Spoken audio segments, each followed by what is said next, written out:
मुझे आपसे इस करंट प्रोजेक्ट पे डिस्कशन करनी है। I have some serious concerns about it. I know it's a huge project, लेकिन जिस तरह से इसकी कॉस्ट बढ़ती जा रही है, I think we need to reconsider it. Asad, तुम अपनी राय और अपना कंसर्न अपने पास रखो।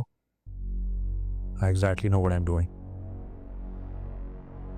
देखिए, मैं आपके फैसलों का एहतराम करता हूँ, लेकिन मैंने भी इस बिजनेस को बहुत टाइम दिया और बहुत मेहनत की है इसके लिए।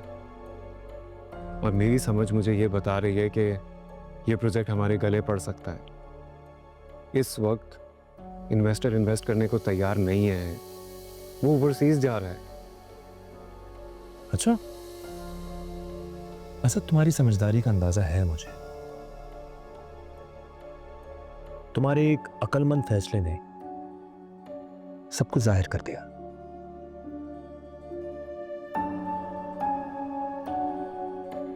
इस लड़की से शादी मैं इस वक्त आपसे इस प्रोजेक्ट के ऊपर डिस्कशन करने आया हूं नवीद भाई।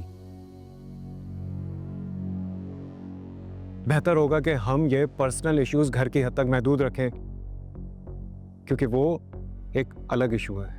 अच्छा, देखो असद, इंसान की अकल का अंदाजा जो होता है ना, उसके फैसलों से होता है।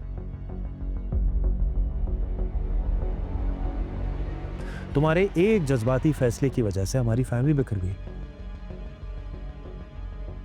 अब तुम चाहते हो कि तुम ऐसे ही जज्बाती फैसले बिजनेस में भी लो,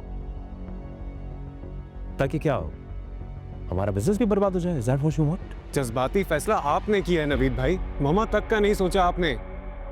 सिर्फ अना और जिद मुसल्लत है आपके सर पे। आप चाहते हैं कि सारी बातें, सारे फैसले आपके माने जाएं। मामा को तो इस समय तकलीफ ना पहुंचाएं, उनका एहसास की बात मत करो असद मेरे साथ, तुम प्लीज।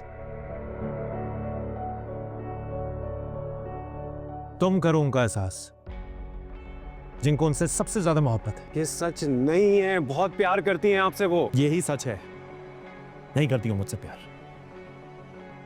ज़ैनब बिल्कुल ठीक कहती ना। नवीद भाई, असद, अभी तुमने मुझे कहा था कि तुम काम की बात करने आए हो, तो काम की बात करते हैं ना। मैं ये प्रोजेक्ट कर रहा हूं। अगर तुम्हें इस प्रोजेक्ट से इशू है या मेरे काम करने के अंदाज से इशू है, तो प्रोजेक्ट मत करो,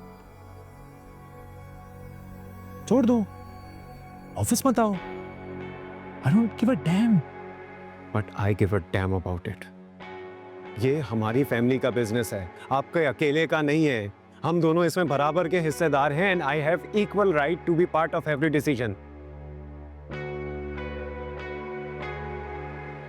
फिक्र ना करो, बहुत जल्द मैं ये फर्क भी खत्म कर दूंगा।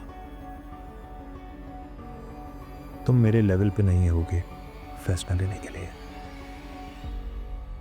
क्या मतलब है इस बात का?